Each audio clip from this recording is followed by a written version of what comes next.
So hello students of class 11, তোমরা যারা class 10 মাধ্যমিক এক্সামের পর এবার ক্লাস 11 উঠছো, তাদের ফার্স্ট সেমিস্টারের পরীক্ষায় এমসিকিউ প্যাটার্ন তোমরা অবশ্যই এটা জানো। এখনো অবধি কোনো প্রকার সিলেবাস সম্বন্ধিত আপডেট বা সিলেবাস চেঞ্জ হওয়ার কোনো আপডেট এখনো পর্যন্ত দেওয়া হয়নি, বা যদি সেমিস্টার সিস্টেম চেঞ্জ হয়ে থাকে তারও কোনো কথা এখনো অবধি যেহেতু বলা হয়নি, তাই আমাদের ফার্স্ট সেমিস্টারটাকে এমসিকিউ হিসেবেই দেখতে হবে। এবং তার জন্য আমরা আজ থেকেই পড়া স্টার্ট করব। আজকেই তোমাদের ফার্স্ট ক্লাস, অর্থাৎ এটাই তোমাদের ফার্স্ট ক্লাস, যেখানে আমরা অ্যান অ্যাস্ট্রোলজার্স ডে, তোমাদের যে প্রথম গল্পটা ওইটাই আমরা পড়বো আজকে, এবং তার এক্সাক্ট বেঙ্গলি মিনিং, তার ওয়ার নোটস, এবং কোন জায়গা থেকে ইম্পর্ট্যান্ট এমসিকিউ গুলো আসে সেই জায়গাগুলো আমাদের দেখতে হবে। যেহেতু এটা একটা এমসিকিউ বেসড মানে প্যাটার্নে এক্সামে তোমাদের হবে, তাই আমাদের এই বিষয়টা সবচেয়ে গুরুত্ব দিয়ে পড়তে হবে যে আমি যেন টেক্সটটাকে খুঁটিয়ে খুঁটিয়ে পড়ি। টেক্সটের কোন জায়গায় কোন এক্সাক্ট লাইনটা রয়েছে যেটা যেন আমাদের নখদর্পণে চলে আসে। তোমাদের কাছে এখন যদি বই না থেকে থাকে, তাহলে বইটার পিডিএফ ডেসক্রিপশন বক্সে আমি দিয়ে দেবো, তোমরা ওখান থেকে গিয়ে ডাউনলোড করে নিতে পারো বইটা। কিংবা তোমার যদি দাদা দিদি পুরনো কেউ বাড়ির কাছে থেকে থাকে যারা এইচএস এবারে দিয়ে দিয়েছে, তাদের কাছ থেকেও তোমরা বইটা ম্যানেজ করে নিতে পারো। বেসিক্যালি এখনো অব্দি যেহেতু কোনো প্রকার সিলেবাস চেঞ্জের কথা এখনো ওঠেনি, তাই আমরা এই সিলেবাসটাকেই ফলো করছি। যদি পরবর্তীকালে কোনো আপডেট আসে তাহলে আমরা সেই আপডেট অনুযায়ী চলবো। চলো আজকের ভিডিওতে আমরা দেখবো অ্যাস্ট্রোলজার ডেস প্রথমে কি রয়েছে। যেহেতু তোমাদের সামনাসামনি বই নেই, তাহলে আমার কাছে বই রয়েছে, বাট তোমাদের সামনাসামনি যেহেতু বই নেই, তাই আমরা ডিসপ্লেতে পড়বো, যাতে আমার পড়ানোর সাথে সাথে তোমরাও যাতে দেখতে পাও। তো let's start this video without wasting any more time. ভিডিওটা ভালো লাগলে অবশ্যই লাইক করো, চ্যানেল নতুন হয়ে থাকলে সাবস্ক্রাইব করো, আর তোমার যারা বন্ধুরা রয়েছে যাদের এই ভিডিওগুলো প্রয়োজন তাদের কাছে অবশ্যই শেয়ার করো। সো এখন তোমাদের সামনে ডেস্কের উপর রয়েছে গল্প an astrologer's day by R K. Narayan. এই গল্পটা পড়ার আগে আমরা এই লেখক এবং এই গল্প সম্বন্ধে কয়েকটা বিষয়, যেটা এমসিকিউ হিসেবে আমাদের কোশ্চেনে অনেক সময় আসতেও পারে, সেগুলো জানবো। প্রথমত এটা জানবো যে আর.কে. নারায়ণ যিনি একজন বিখ্যাত লেখক, তার জন্ম 1906 সালে এবং মৃত্যু 2001 সালে। এই জিনিসগুলো না জানলেও আমাদের চলে, বাট আমাদের যেটা জানতে হবে তার মেজর কিছু ওয়ার্ক, যেমন the bachelor of arts, the English teacher, the guide. যখন তোমরা তোমাদের ক্লাস 11-এর বই পাবে, সেই বইয়ের মধ্যে এই জায়গাগুলো আন্ডারলাইন করে রাখবে। এবং তার প্রথম নোভেল যেটা, সেটা হচ্ছে স্বামী অ্যান্ড ফ্রেন্ডস। এই সমস্ত বেশ কিছু ছোট ছোট কোশ্চেন তোমাদের জেনে রাখাটা অত্যন্ত গুরুত্বপূর্ণ। হয়তো এগুলো পরীক্ষাতে আসে না, কিন্তু এগুলো আমাদের জানাটা প্রয়োজন। এবং আর.কে. নারায়ণের একটা ফেমাস জায়গা হচ্ছে, তিনি মূলত বিখ্যাত হয়েছিলেন মালগুডি ডেজ বলে একটা সিরিজ তিনি লিখেছিলেন। মালগুডি ডেজ, এই মালগুডি ডেজ তিনি মালগুডি শহরে যখন ছিলেন তখন এই গল্পগুলো লিখেছিলেন। অ্যান অ্যাস্ট্রোলজার্স ডেটাও এই মালগুডি থেকেই হচ্ছে নেওয়া হয়েছে। ঠিক আছে, চলো এবার আমরা টেক্সটটা একদম পড়বো। An astrologer's day RK. Narayan. Punctually মানে সময় নিষ্ঠভাবে একেবারে। বর্তমানে আমরা যেটাকে বলি টাইম সম্বন্ধে যার জ্ঞান খুব ভালো, তাদের আমরা পাংচুয়াল বলি। তো এখানেও বলা হয়েছে যে পাংচুয়ালি অ্যাট মিড ডে, দিনের কখন না মধ্যভাগে, মানে দুপুরের দিকে। He open his bag and spread out his professional equipments. কে কার কথা বলা হয়েছে? না, অবশ্যই অ্যাস্ট্রোলজারের কথা বলা হয়েছে। সে দিনের দুপুরের দিকে খুব সময়নিষ্ঠভাবে তার নিজের ব্যাগ ওপেন করে এবং spread out his professional equipments, তার যে সমস্ত কাজের যে জিনিসগুলো, সেই সমস্ত জিনিসটা সে বের করে রাখে। পেশাগত তার যে সমস্ত জিনিস রয়েছে সেগুলো বের করে। হুইচ কনসিস্টেড, অর্থাৎ হুইচ কনসিস্টেড অফ, অর্থাৎ যার মধ্যে কি কি উল্লেখ রয়েছে। এবার এই কনসিস্টেড শব্দের পরে কিন্তু অফ যে তোমার প্রিপোজিশনটা এটা বসে, এটা একটা গ্রামাটিক্যাল জায়গা, যেটা আমাদের দেখে রাখাটা উচিত। Which consisted of a dozen of cowrie shells. এক ডজন হচ্ছে কোরি সেল থাকে। আমরা যারা কোরি খেলেছি তারা জানবো বিষয়টা, যে কোরি সেল বিষয়টা কি। তাহলে এক ডজন হচ্ছে কোরি সেল থাকে। A square piece of cloth with obscure mystic charts on it. একটা চার কোনা মানে হচ্ছে বর্গাকার ক্লথ থাকে, মানে টুকরো, কাপড়ের টুকরো, যার উপরে বিভিন্ন ধরনের রহস্যময় কিছু দাগ বা হচ্ছে আঁকিমুকি করা থাকে, যেটা আমরা বুঝতে পারি না। A notebook and a bundle of palmyra writing. একটা নোটবুক থাকে এবং তার সাথে কিছু তালপাতার পুঁথি। অর্থাৎ বিষয়টাকে একটু অ্যাস্থেটিক, বিষয়টাকে একটু মানে মিস্টিরিয়াস করে তোলার জন্য তিনি এই ধরনের জিনিসগুলো ব্যবহার করেন। His forehead was resplendent with sacred ash and vermilion. তার এই যে কপালটা, সেই কপালে পবিত্র ছাই ঘষা থাকে এবং কি থাকে, ভার্মিলিয়ন বলতে কোনো ক্রিমসন কালার, বা যেটাকে আমরা সাধারণ কথায় সিঁদুরও বলতে পারি, সিঁদুর দিয়ে ঘষা থাকে। যাতে বিষয়টা একটু ভয়ের, বিষয়টা একটু শ্রদ্ধার। মানুষের মনে শ্রদ্ধা তখনই জন্ম হয় যখন সে ভয় পায়, ভয় থেকেই কিন্তু শ্রদ্ধার সৃষ্টি হয়। তো বিষয়টাকে একটু ভয়ের তৈরি করার জন্য কপালে ছাই এবং তার উপরে সিঁদুর দিয়ে সেই মাথাটায় মানে ফোরেড কপালে রেডি করে বিষয়টাকে। And his eyes were sparkled with a sharp, এবং তার চোখগুলো থাকে সবসময় তীক্ষ্ণ দৃষ্টিযুক্ত, abnormal gleam, which was really an outcome of a continual searching look for customers. এবার কি বলা হচ্ছে না, কপালে তার স্যাক্রেড অ্যাশ পবিত্র ছাই এবং তার সাথে সিঁদুর ঘষা রয়েছে, এবং তার চোখগুলো এতটাই তীক্ষ্ণ যে দেখে মনে হবে সে সবসময় যেন চারদিকে খুঁজছে তার কাস্টমার কোথায়, যেই মানুষটাকে সে বোকা বানিয়ে বা যাই হোক ভবিষ্যৎবাণী করে 2 টাকা উপার্জন করতে পারবে। সবসময় তার চোখ কি খুঁজছে না, খদ্দের খোঁজার চেষ্টা করছে। এবার but which has simple clients, এবার সাধারণ যে তার মানে কাস্টমাররা রয়েছে বা খরিদ্দার রয়েছে, took to be a prophetic light and felt comforted. এবার মানে তাদের তো সহজে আকৃষ্ট করতে হবে, এবং ভবিষ্যৎবাণীর আসল ব্যক্তি মানে সে কি করে না, চোখ দুটো এমন একটা দ্যুতি দেখায়, চোখের মধ্যে এমন একটা দ্যুতি দেখানোর চেষ্টা করে যাতে ওই মানে অবস্থানটা সে যেখানে বসেছে সেই জায়গাটা মানুষের খুব তাড়াতাড়ি যেন নজরে আসে। তাই সেখানে ওই রকম একটা লাইটের পরিবেশ সে তৈরি করে। ঠিক আছে, এবারে লাইটের পরিবেশটা কিরকম সেটাও আমরা দেখবো। The power of his eyes was considerably enhanced by their position. এবার তার চোখের যে পাওয়ারটা, চোখের যে তীক্ষ্ণ তীক্ষ্ণ যে দৃষ্টি, সেটা তার চোখগুলো এমন একটা জায়গায় অবস্থান করছে, সেই অবস্থানের উপর ডিপেন্ড করে। Placed as they are between the painted forehead and the dark whiskers which streamed down his cheeks.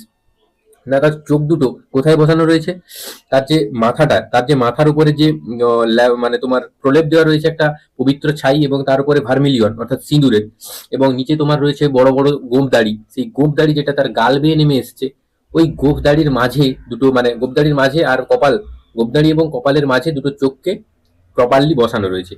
Even a half weeds I, যেটা তোমার হচ্ছে এবং হচ্ছে অল্প বুদ্ধি সম্পন্ন লোকেদের চোখে would sparkle in such a setting. এই ধরনের সেটিং যখন এই ধরনের একটা দৃষ্টিভঙ্গি তৈরি হবে, সেই জিনিসটা কিন্তু সাধারণ মানুষের মনে একটা গভীর প্রভাব ফেলবে এবং তাদের দ্রুত আকৃষ্ট করবে তার প্রতি।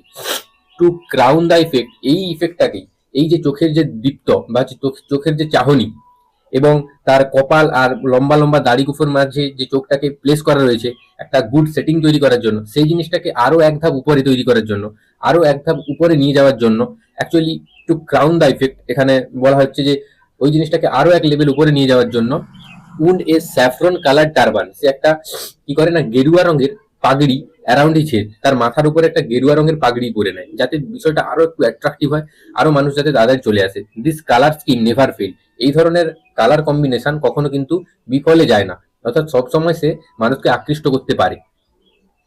Pupil were attracted to him, লোকেরা তার দিকে হচ্ছে কি হতো না, আকৃষ্ট হতো। Pupil are attracted to him as bees are attracted to cosmos or dahlia stack. যেমন ভাবে মৌমাছি কসমস এবং ডালিয়া ফুলের প্রতি আকৃষ্ট হয়, সেরকমই লোকেরাও সেই অ্যাস্ট্রোলজারের প্রতি আকৃষ্ট হতো। এইখানে একটা ইম্পর্টেন্ট কোশ্চেন যেটা রয়েছে সেটা হচ্ছে বিজ are attracted to cosmos or dahlia stack, এই জায়গা থেকে একটা এমসিকিউ হতে পারে। তো পড়ার শেষে আমরা কিন্তু এমসিকিউ খাতায় লিখেও আমরা বিভিন্ন ধরনের তোমাদের নোটস আকারে প্রোভাইড করব। আর তোমাদের জন্য নতুন একটা টেলিগ্রামের চ্যানেল বানিয়েছি, তোমরা অবশ্যই গিয়ে সেখানে জয়েন হবে। সমস্ত ধরনের ক্লাসের নোটস কিন্তু ওখানে আমরা প্রোভাইড করব। যেমন ধরো আজকে এই টেক্সটটা পড়ানো যতটা হবে তার বেঙ্গলি মিনিং ততটা অবধি কিন্তু আমরা আপলোড করে দেবো টেলিগ্রাম চ্যানেলে, তাই অবশ্যই তোমরা টেলিগ্রাম চ্যানেলে জয়েন হতে ভুলবে না। আর যখন নোটসগুলো আমি লিখে তোমাদের দেবো, সমস্ত আপডেট কিন্তু টেলিগ্রাম চ্যানেলে পাবে তোমরা। কবে ক্লাস হবে, কি ক্লাস আসবে, এরপরে কোনটা পড়া হবে, সমস্ত ধরনের কোশ্চেন, তারপরে তো সেই কোশ্চেনের অ্যান্সার, বেঙ্গলি মিনিং, এগুলো সবকিছু ওখানে দেওয়া হবে।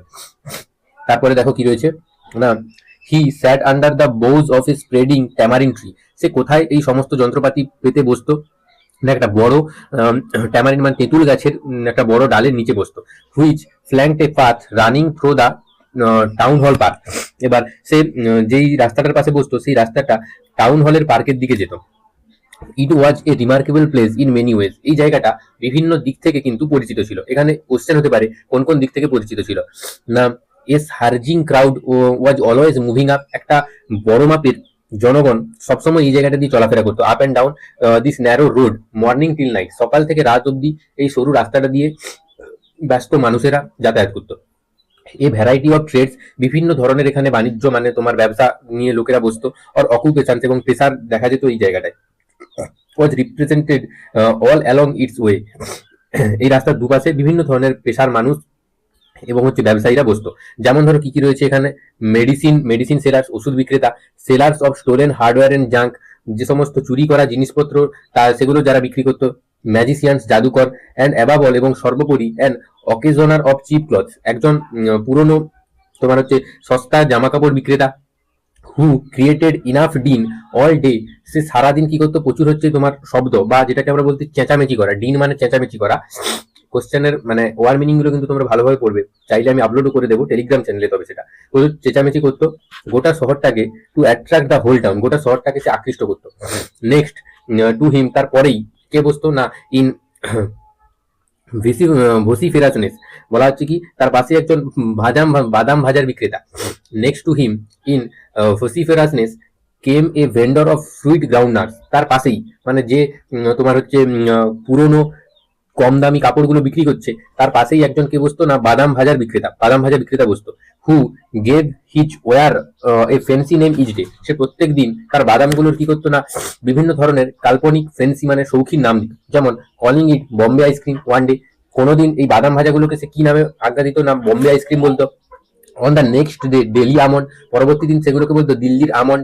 And on the third day, সে তৃতীয় দিনে কি বলতো, রাজেশ ডেলিসিসি, যে রাজার হচ্ছে ডেলিসিসি বলে সে তৃতীয় দিন এই ধরনের নামগুলো দিত, বা রাজকীয় খাবার বলে নাম দিত। তাহলে সে কি করতো না, তার যে এই গ্রাউন্ড নাট অর্থাৎ যে তোমার বাদাম ভাজা, এগুলোকে সে প্রত্যেক দিন বিভিন্ন আলাদা আলাদা নাম দিয়ে ডাকতো, কাল্পনিক নাম, ফ্যান্সি নাম। যেমন ধরো কোনোদিন সে বললো বম্বে আইসক্রিম, তার পরের দিন বললো দিল্লি আমন্ড, তার পরের দিন বললো Raja's delicacy, and so on and so forth, এবং এভাবে আরো বিভিন্ন ধরনের নামে সে ডাকতো।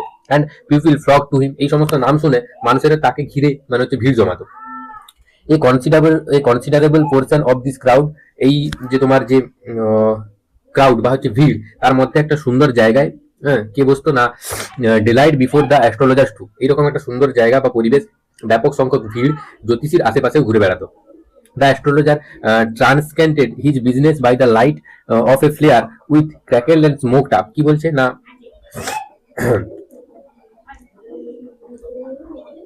The astrologer transacted with business, তার এই ব্যবসাটাকে চালাতো by the light of a flare, একটা হালকা আলোর আভা, which crackle and smoked up, মানে একটু ধোঁয়াশা তৈরি করতো, একটু অন্ধকারাচ্ছন্ন আবহাওয়া তৈরি করতো, above the groundnut heap nearby, ওই যে বাদাম ভাজা বিক্রেতার তার যে ঠিপির ওপর যে লাইটটা রয়েছে না, ওই হ্যাজাকের আলো, ওই হ্যাজাকের আলো থেকে যে হালকা আভাটা আসতো, ওই আভায় এই অ্যাস্ট্রোলজার কি করতো, জ্যোতিষী কি করতো, তার ব্যবসাটা চালাতো। অর্থাৎ সে এমন একটা পরিবেশ তৈরি করেছিল যেখানে সত্যিকারের মানুষের মনে একটা ভয় সৃষ্টি করবে। তার নিজস্ব কোনো আলো ছিল না, সে কি করতো না, ওই যে পাশে যে গ্রাউন্ড নাট সেলারটা বসছে তার হিপ মানে ওই গ্রাউন্ড নাটের হিপের উপর একটা, এটাকে যখন আমরা হ্যাজাক লাইট বলি, বা হ্যাজাক লাইট বা তোমরা হচ্ছে একটা যে কোনো একটা বাতি এরকম জিনিসও ভাবতে পারো, যেটা ওখানে বসানো থাকতো, ওইটা থেকে যে আলোর ফ্লেয়ারটা আসতো অর্থাৎ আলোর যে আভাটা আসতো, সেই আভা দিয়ে সে কিন্তু তার দোকানটা চালাতো, তার ব্যবসাটা চালাতো। তো আমরা আজকে এই অবধি পড়বো, এরপর থেকে আমরা half the enhancement of the place, এই বাকি জায়গাটা পড়বো। এইটা অবধি আজকে আমাদের থাক। প্রথম দিন আমরা খুব অল্প পরিমাণে পড়লাম, আর বেঙ্গলি মিনিং আশা করি তোমরা ভালোভাবে বুঝতে পেরেছো। কেমন কে বুঝলে বা কেমন লাগলো তোমাদের অবশ্যই কমেন্ট করে জানাও। নেক্সট ক্লাস খুব তাড়াতাড়ি আসবে, এবং আর 2 বা 3টে ক্লাসের মধ্যে আমরা অ্যাস্ট্রোলজারকে কমপ্লিট করবো। আমরা কিন্তু অনেকটাই এগিয়ে রয়েছি, এখনো কোথাও পড়াটাই স্টার্ট হয়নি, কোনো টিউশন স্টার্ট হয়নি, স্কুল স্টার্ট হয়নি, তোমাদের কাছে বই নেই, তাই তোমাদের কাছে আমি এভাবে উপস্থাপনা করলাম আমার নোটপ্যাডের মাধ্যমে। যদি বই থাকতো তাহলে ডাইরেক্ট ফেস টু ফেস পড়াতাম। এবার এর ওয়ার্ড নোট যতটা আমি পড়ালাম সেটা অবশ্যই তোমরা ডিসক্রিপশন বক্সে থাকা টেলিগ্রাম লিঙ্ক, টেলিগ্রামের যে চ্যানেলটা ওখানে জয়েন হয়ে পেয়ে যাবে। আর এর কোশ্চেন্স গুলো আমি নোটস আকারে তোমাদের প্রোভাইড করবো। কয়েকটা কোশ্চেন হয়তো পরবর্তী ক্লাসে আমরা ক্লাসের স্টার্টিং এ আলোচনাও করতে পারি, তাই অবশ্যই ভিডিওগুলো দেখো মন দিয়ে। চ্যানেলে নতুন হয়ে থাকলে সাবস্ক্রাইব করো, ভিডিওটা ভালো লাগলে লাইক করো, আর এই ধরনের ভিডিওগুলো পাওয়ার জন্য তোমাদের যাতে হেল্পফুল হয় এবং তার তোমার বন্ধুদেরও যাতে হেল্প হয়, তাই ভিডিওগুলো শেয়ার করো তোমার বন্ধুদের সাথে। দেখা হচ্ছে তোমাদের সাথে নেক্সট ক্লাসে। আর ভিডিওটা ভালো করে দেখো, কিন্তু পড়ো মন দিয়ে। ইংলিশটা খুবই সহজ একটা সাবজেক্ট, শুধু একবার ভালোভাবে তোমাকে বুঝতে হবে, জিনিসগুলো অনুধাবন করতে হবে, তবেই ইংলিশটা সহজ।